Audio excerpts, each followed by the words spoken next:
আসসালামু আলাইকুম বন্ধুরা এই ফলটার নাম কি অনেকে হয়তো জানেন, অনেকে জানেন না।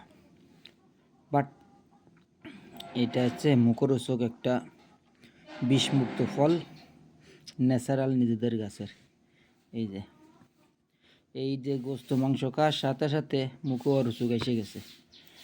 তাই এই ফলটার বিশেষ করে আমি যখন নওগাঁতে ছিলাম, নওগাঁতে এই ফলটা চেনে না। কি ফল? নওগাঁতে এই ফলটা চেনে না। যাক, আমাদের বড় ভাই বিপ্লব ভাই, আমার আম্মা যখন আমার নিয়ে গেছিলো ওইখানে, বিপ্লব ভাই বলতেছিল এটা কী ফল।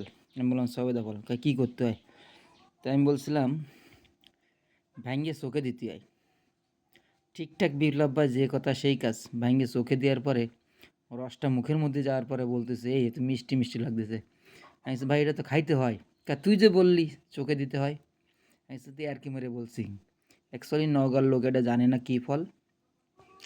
এটা হচ্ছে খুলনা অঞ্চলের একটা পরিচিত ফল। এর নাম হচ্ছে সবেদা ফল। এটা আমাদের গাছের বিষমুক্ত। বললাম একটু খাই আর আপনাদের দেখাই। যাই হোক, যে সবেদা খাইতে ইচ্ছুক বা খাওয়ার ইচ্ছা আছে, খুলনা চলে আসবেন।